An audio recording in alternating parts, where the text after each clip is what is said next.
comes to futures trading na kung saan prediction game ang usual na labanan and even pwede kang kumita kahit pababa at red ang market. Pero teka, bago mo subukan, dapat gets mo muna kung paano gumagana tong mundo na to. Dahil sa mundo ng futures, tama, mabilis ang kita pero mabilis ka rin malulugi kung mali ang diskarte mo. Hi guys, ako nga pala si James Afante, also known as Kuy James and now James 3.0, and in this episode, I'll break down futures trading in the most simplest and most relatable way as much as possible. So kung ready ka na, tara samahan mo ako, let's go! What is futures trading? Actually guys, napakasimple lang neto. Ito po yung isang prediction game sa mundo po ng crypto. Dito guys, huhulaan mo kung tataas ba or babagsak ba ang market. Simple lang, pag tama ang hula mo, kikita ka, and if ever man na magkamali ka guys, malulugi ka. Pero hindi pa Kuya James, gano'n naman talaga ang mundo ng crypto. Sa crypto, usually talaga, di ba dapat pine-predict at dapat binabasa ang mga chart bago mag-invest? Totoo naman yan guys, pero guys sa mundo ng futures trading may malaking pagkakaiba po dito. So eventually pag gusto mo mag-trade sa mundo ng crypto, meron pong dalawang most utilized or most famous way of trading. Ito yung tinatawag natin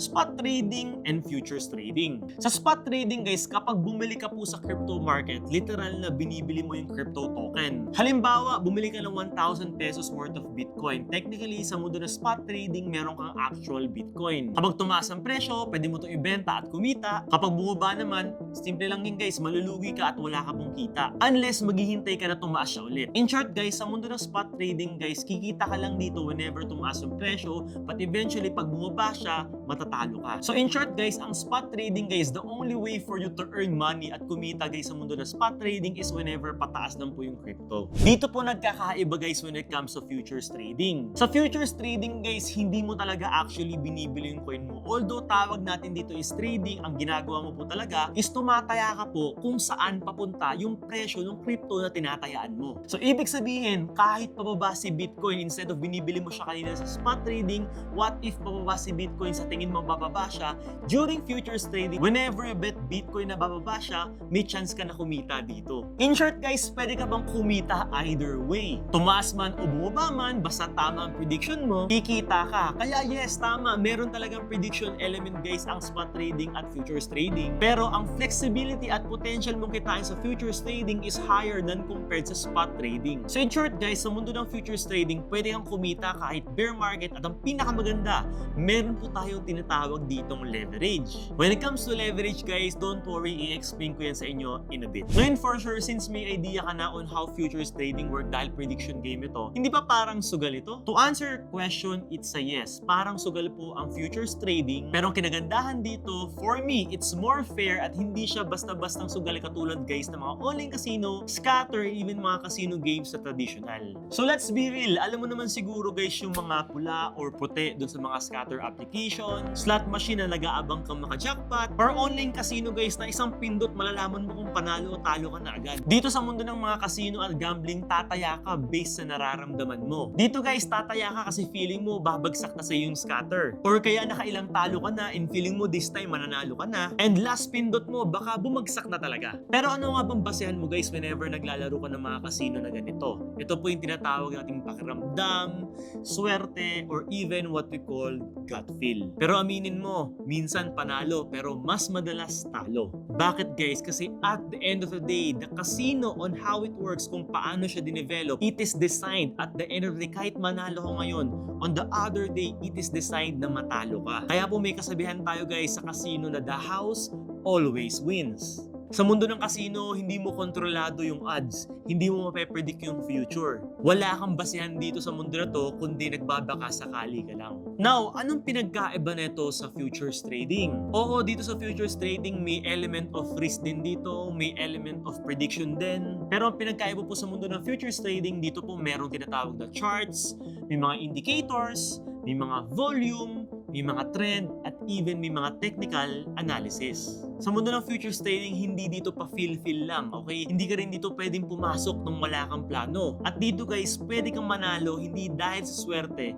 kundi dahil sa strategy na gagawin mo. Kung sa casino guys, the house always win. Dito po sa mundo ng future, ikaw ang pwedeng maging house basta meron kang disiplina, meron kang tamang strategy, at hindi mo nilalaro blindly or bulag yung investment at mga pera mo. Kung ituturing mo na parang sugal din ang futures guys, technically guys, para ka na rin nagkakasino. And once nagkasino ka, alam na natin ang ending. Pero kung ititreat mo ito na investment at isang negosyo guys na may plano, may sistema at meron kang strategy, dyan ka magkakaroon ng real chance talaga na manalo at kumita ng malaki sa mundo ng futures trading. So sa ngayon, tatanungin kita, for example na lang, mas pipiliin mo bang tumaya sa isang NBA game na alam mo may strategy, may plano, at meron silang skills, or versus sa scatter, online casino, or casino traditional game na swerte-swertihan lang? So ngayon, may idea ka na kung ano ba talaga pinagkaiba ng futures trading sa mga casino, sugal, even sa spot trading. Ready ka na guys sa mga susunod natin pag-uusapan. So I'm sure kung nasa trading ka na or nakikita mo na yung futures trading, meron kang napapansin na tinatawag nating long and short. This is what we call the two sides of future trading. So pag sinabing long guys, ibig sabihin lang po nito guys is nagpe-predict ka na tataas ang presyo. So for example, pag feeling mong pataas na po yung presyo ng Bitcoin, once nag-long ka and sakaling tumama ka, in short, kikita ka ng pera. Pero kung sakaling bumagsak ito at hindi ka nasunod sa prediction mo, matatalo at malulugi ka. Yung short naman is basically kabaliktaran lang po ng long. Dito, ibig sabihin, ine-expect mo at pine-predict mo na bababa yung presyo. So dito naman, for example, let's say, feeling mo babagsak si Ethereum, and kung sakaling bumagsak ito, in short, kikita ka, but again, kung tumaas naman ito, matatalo at malulugi ka. Pero guys, di ka ba nagtataka bakit long and short yung tawag? Actually guys, galing po ito sa tinatawag nating traditional finance. Pag sinabing long position, you're buying and holding an asset, hoping it will gain value. On the other hand naman, pag short ka naman, you're basically betting against an asset. Ibig sabihin, pag sinabing betting against sa asset, kumukontra ka guys dun sa cryptocurrency or kung saan ka man tumataya. Now here's the fun part. Alam mo ba guys na meron talagang totoong yumaman guys sa pag-short ng market? And actually guys, naging movie po ito. Remember nung global financial crisis way back 2008, nung time na ginawa po ni Satoshi Nakamoto ang Bitcoin, ang buong cryptocurrency itself, habang yung karamihan guys is nalulugi guys dahil pabagsak na yung market, may mga ilan pong institution, mga businessman and individual ang kumikita dito dahil nag-short po sila. So let's talk about Dr. Michael Burry, a hedge funder guys na meron po siyang matinding analysis skills. Time na yun guys, habang lahat ay excited bumili guys ng mga properties, mga bahay, napansin niya na maraming tao yung mga hindi kayang bayaran yung mga monthly or amortization ng mga bahay na to. Pinag-aralan niya guys maigi yung real estate and housing market, and nape-predict niya at nakikita niyang meron tong tinatawag na bubble. Usually pag sinabi nating bubble in real life, ang bubble is eventually lumalaki, but time will come, puputok din po siya. Ibig sabihin lang po nito guys, in business term or financial term, pag meron pong tinatawag na bubble, ibig sabihin super inflated at sobrang taas yung presyo ng mga real estate or bahay na yun, and probably soon later on babagsak din sila. So anong ginawa niya? Nag-short siya guys sa US housing market. Tinaya niya at sabi niya babagsak ang mga presyo guys ng real estate at mga bahay guys sa Amerika. Gumamit siya ng tinatawag nating derivatives contract. Okay, pag sinabing derivatives contract, ito po yung other term ng futures trading. So whenever makakita kayo guys ng derivatives at future, it's always the same. At nung bumagsak na nga ang market, which is na-predict niya, kumita po siya ng halos $100 million. So habang lahat ng tao ay natatakot sa pagbagsak ng market, itong si Dr. Michael Burry, ginawa niyang opportunity ang market crash. Gumamit siya ng mga tamang analysis, nag-research siya, and at the same time, nag-short siya sa US housing market. So kaya kung may magtatanong sa'yo, bakit ka daw mag-futures trading, di ba parang sugal yan? Lagi mong tatandaan, sa mundo ng futures trading, meron po ditong research, ibig sabihin na may-measure mo yung probability depending sa technical analysis mo, and at the same time guys, once napabagsak yung market, pwede mo pa rin itong pagkakitaan. At yan guys, ang power ng futures trading. Another example guys is Free Fall 2021. It's a 20+ minute short film. This is actually inspired by a true story. Actually guys, pag pinanood nyo itong movie na to, for sure, mas maintindihan nyo kung paano nag-work ang futures trading. So, merong isang trader guys sa London noong time na yon, and nag-decide po siya na i-short yung market. Bakit? Dahil nung umaga, nung September 11, way back 2001 guys, napanood niya sa balita, live footage na meron pong eroplano na bumagsak sa World Trade Center, or ito pa yung tinatawag nating the iconic Twin Towers in Manhattan, New York. Kesa na magpanic siya nung time na yon, ginamit niya ito bilang isang information or indicator na probably babagsak at nag-short siya ng market. He believed na because of this terrorist attack na nangyayari, eventually later on, a few moments after this scenario, the market will crash. Nag-trade siya nun guys habang bumabagsak ang presyo ng stock dahil sa crisis, kaya habang ang buong market ay bumabagsak, sila naman ay kumikita. And that's again the power of futures, na kapag alam mo and nape-predict mo and confident ka kung saan papunta ang market, pwede mo itong gawing opportunity para kumita. Ito ang isang big factor guys ng futures trading. Kailangan lagi ka pong updated sa mga balita or news sa buong mundo. Kasi ang presyo ng crypto or even stock market is always influenced at sensitive po yan sa mga balita. Isang tweet, isang statement o isang balita, pwede pong tumaas or bumagsak ang presyo ng isang crypto or stock. Balikan natin ulit yung Freefall 2021. Yung trader na yun guys, hindi po siya nag-trade base sa gut feel or sa tsamba. Nag-react siya sa isang real world event which is the 911 incident na sa tingin niya is magkakaroon or magti-trigger ng market crash. And dahil updated siya, nakagawa siya ng paraan para mag-short ng market at ma-take advantage at kumita sa senaryo na to. Ngayon, fast forward tayo. Nung naging president si Mr. Donald Trump, bumagsak ang presyo ng US dollar index, resulting tumaas po ang presyo ng Bitcoin at gold. Another thing, nagkaroon ng war tensions, resulting bumagsak ang stock market, pero bigla rin pong pumalo yung presyo ng crypto. Elon Musk, pag nag-tweet siya about Dogecoin, tumataas yung presyo ng cryptocurrency na yon. That's why if you're in futures or nag-trade ka ng futures or magbabala ka mag-trade ng futures, hindi ka lang dapat nag-charts or nagta-technical analysis. Dapat nagbabasa ka rin ng mga balita, alam mo yung mga macro updates, economics guys ng mundo, and even guys kahit sa mga Reddits. US Fed nagtaas ng interest rate 0.025%, boom, nagkaroon ng market reaction. SEC guys, kinasuhan yung Binance, again, nagkakaroon din po yan ng market reaction. Moral of the story, sa mundo po ng futures, to be honest, hindi po ito exactly parang sugal. Dito po sa mundo na to, heavily influenced po ito ng tinatawag nating macroeconomics. So kung meron kang balita at alam mo na una ka guys sa balita na to, pwede mo itong magamit guys na opportunity at advantage or even edge sa futures trading position mo. Ang bottom line guys, sa mundo ng futures trading guys, future give you the powers to earn both up or even down. As long as tama ang prediction mo at meron kang tinatawag nating risk management, kikita ka sa mundo ng futures trading. Okay guys, so I'm sure narinig nyo naman kanina yung tinatawag nating leverage. So pag-usapan naman natin para finally maintindihan mo naman ang leverage. Leverage guys, isipin mo na lang guys, para itong booster, okay, or power up guys sa mga trading or futures trading positions mo. Sa futures trading guys, kapag gumamit ka ng leverage guys, napapalaki mo yung tinatawag nating potential profit even though maliit lang yung perang capital mo. So for example na lang guys, let's say meron kang 1,000 pesos pero gusto mong pumasok sa mga malalaking position. So paano gagawin mo? Ang gagawin mo is gagamit ka ng tinatawag nating leverage. So pwede mong iset yung leverage mo. So for example, let's say 10x. Pag 10x ang leverage mo, ang magiging performance or parang capacity ng 1,000 pesos mo is magiging katulad po siya ng 10,000 pesos.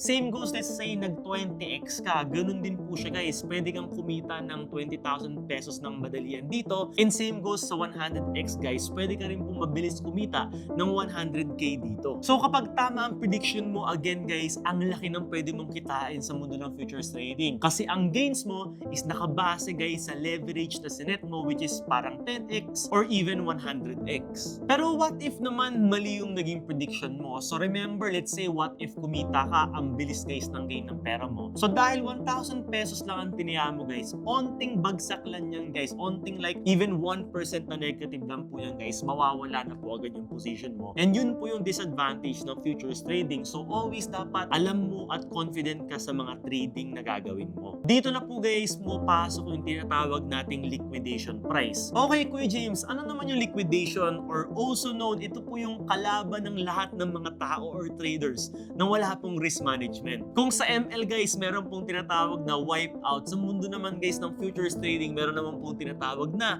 liquidation. So ano to? Ito yung point guys na ubos na yung tinatawag nating margin mo. Pag sinabing margin mo, ito yung mismong pera or capital na tinataya mo guys dun sa futures trading mo. And automatically po itong i-close ng platform once na nag-negative yun, depende kung gaano kalakas yung leverage na nilagay mo. So to cut the long story short, pag nag-futures trading ka and mataas ang leverage mo, kapag natalo ka, simple as that, mawawala na po yung pera mo. So always be mindful, okay? Again, sa mundo ng futures trading, yes, pwede kang mag-multiplier, pwede kang mag-leverage na mataas. Pero ang kapalit nito, kung gaano ka kabilis pwede kumita ng malaki, ganun din po pwedeng kabilis malusaw yung margin or perang tinataya mo. So always understand and always manage your risk. So paano naman natin guys may iwasang maliquidate in case na mag-futures trading ka? Although medyo surface at basic lang tong topic natin right now for futures trading, and magkakaroon tayo guys ng mga next more in-depth and more advanced guys when it comes to future trading. Bibigyan kita ng onting tip kahit papaano right now makapag-start ka na.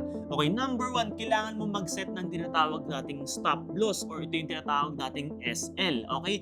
Kaysa maliquidate ka, pwede mong iset guys whenever na gumagawa ka ng futures trading kung hanggang saan lang yung amount na gusto mong matalo. And the moment na matrigger yung presyo na to, automatically mag-e-exit po yung position mo. Kinagandahan dito, hindi po 100% mauubos yung pera mo and may pang trade ka pa sa mga susunod. Ito isang way also para maprotektahan yung pera mo. Number 2, wag mo masyadong tataasan yung leverage mo. Kahit na nakikita mo na may 100x, meron pa nga minsan nakakita ko dati 150, 200x guys. It doesn't mean na gano'n na po kataas yung leverage na gagawin mo. 5x is okay na usually guys pa nagsisimula ka. Actually 5x, imagine mo lang, let's say what if tumaas ng 10% si BTC and naka 5x ka, automatically guys, kikita ka na po times 5, 10 times 5, 50% na po agad yun in just a 10% gain once na naka-futures ka. Number 3 guys, only invest or only risk or only trade what you can afford to lose. Kung ang budget mo is 500 pesos lang guys sa isang trade, dun ka lang po mag-set and huwag kang gagamit ng mga matataas na leverage kasi baka sa unang trade mo is matalo lahat ng pera mo and mawalan ka na ng chance sa mga susunod na trades. And alam naman natin guys, sa futures trading or spot trading or trading in general, wala pong 100% win rate dito. So bibigyan kita ng fact guys, alam nyo ba guys sa Binance, Binance is basically the biggest and the top exchange in the whole world. So pwede ka rin mag-futures dito. 70% po ng mga beginners dito guys is wala po silang tinatawag na risk management guys, kaya naliliquidate at natatalo po sila agad. Yung tipo bang pagpasok guys nila, let's say meron silang 10,000 pesos, yung 10,000 pesos itataya guys ng isang bagsakan. No, don't do that guys. So kung may 10,000 pesos ka, tipid-tipirin mo rin to guys para maraming taya yung magawa mo. So wag ka tutulad dun sa mga beginners na yun na mga hindi nanonood ng mga tutorial, pero ikaw dahil napanood itong videos na to, I'm sure guys and I hope nasusunod ka sa mga advices ko. Kasi guys, maniwala po kayo sa akin, napagdaanan ko na po guys yan and matuto na po kayo sa pagkakamali ko. So again, always manage your risk. Okay, so kung ang leverage guys is power up or booster at ang liquidation naman is basically game over, risk management naman guys yung parang shield or armor mo. Ito yung mga set of rules guys na ikaw mismo ang gagawa guys para maprotektahan mo yung capital mo and ang pinakamahalaga, hindi ka ma-zero. So bibigyan kita ng rules. Number 1, huwag ka pong mag-all in, okay? Again, hindi porket feeling mo tataas na yung market, James, mag-all in na po ko. Huwag mong isusugal yung buong wallet or buong portfolio mo guys whenever gagawa ka ng kahit anong trade. This applies to the whole trading psychology and trading fundamental itself. Ideal risk guys, whenever magti-trade ka, only invest 1 to 5% lang po ng existing capital ng portfolio mo. So halimbawa, meron kang 10,000 pesos, whenever gagawa ka ng kahit anong trade, bibili ka ng crypto, either spot or futures, only invest maximum of 500 pesos which is 5% ng total capital mo. Bakit? Kasi guys, again, you would need to provide more chance para makapag-invest ka rin po sa iba kaysa ini-invest mo to sa isang bagay na what if guys pumalpak, ending, ubus na po yung capital mo. So again, mas maganda yung mas marami kang ini-investan kasi at the end of the day guys, again, wala pong 100% win rate sa mundo na to. Rule number 2 guys, gumamit ka ng take profit at stop loss function. Okay, so wag kang basta-bastang bahala na si Batman. Dapat meron kang plano kung kailan kailan ka mag-take profit. So again, yung stop loss, ito yung automatic function guys whenever nagtitrade ka kung hanggang saan percentage ka lang pwede malugi. Depende sa risk management mo. And yung take profit naman is auto-close function or auto-take profit function din po ito ng futures trading sa mga central exchanges whenever na-meet mo na yung gustong percentage na gusto mong kitain. So pro tip guys, whenever you're doing futures, do not trade with what we call emotions. Always make sure na meron kang plano bago ka mag-trade and at the same time sundin mo yung plano na yon para hindi ka malugi. Rule number 3, okay, ito guys, maraming ganito. Yung mga natalo tapos mas panggigigilan. Ito yung tinatawag nating revenge trade, okay? So wag mo tong gagawin, okay? Kapag natalo ka, wag mo agad habulin yung talo mo. Mag-pause ka muna, mag-reflect ka muna, i-analyze muna kung paano ka natalo ka, try mo munang huminga at magpahinga kahit saglit bago pumasok sa new trade mo. Always remember guys, ang futures trading hindi po ito sabong, hindi po ito sugal na paramihan ng pindot, paramihan ng bets. Kapag natalo ka today, it's okay, it's just a bad day. So pahinga ka muna and come back tomorrow and trade for another day. Rule number 4, ito yung pinakamahalaga.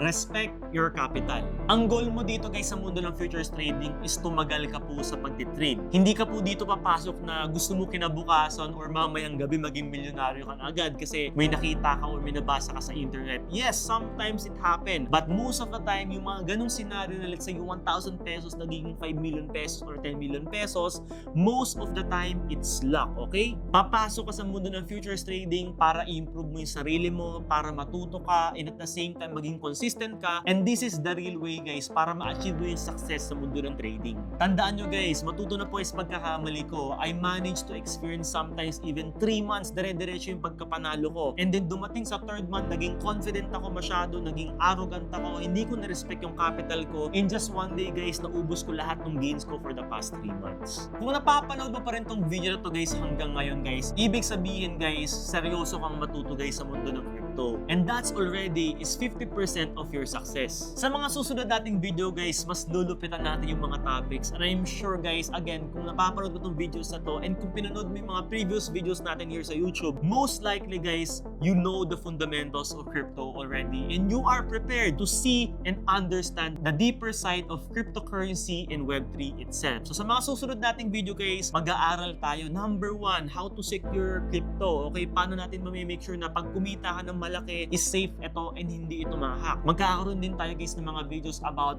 deep technical analysis. Okay, paano magbasa ng mga charts, mga candlesticks, and even guys mga trading indicators. And lahat ito guys is i-upload natin here sa YouTube channel. So kung hindi ka pa nakasubscribe sa YouTube channel natin guys, go click the subscribe button and notification bell. And by the way, kung bago ka guys ito sa YouTube natin and kung wala ka pang community, don't forget to join James 3.0 community. Link in the description below. We have 30,000 plus members, all Filipinos, na willing pong tumulong sa'yo. Gumabay po sa inyo whenever you need them 24/7. We also have moderators there na pinrepare po talaga namin para sa inyo to answer your questions whenever you also need them. So again, kung wala ka pang community, sumali ka na, link in the description sa baba. Dahil sa mundo ng crypto, 2 minds is always better than 1, 3 minds is always better than 2, and we are all here to help you. So again, ako nga pala si James Afante, also known as Kuya James, and now James 3.0. And ang goal ko guys is napakasimple lang. Gawing mas malinaw, mas simple, mas accessible, at mas relatable po ang crypto para sa inyo. Also guys, always remember to do not follow me blindly or do not follow anybody blindly in this world. Everything you see here in this video, everything you will see in our community is always not a financial advice. So you always need to do your own research. So yun lang, again, don't forget to subscribe, notification bell, join the Telegram link, and see you guys po sa mga susunod na video. I hope marami kayo natutunan dito. See you there. Bye-bye.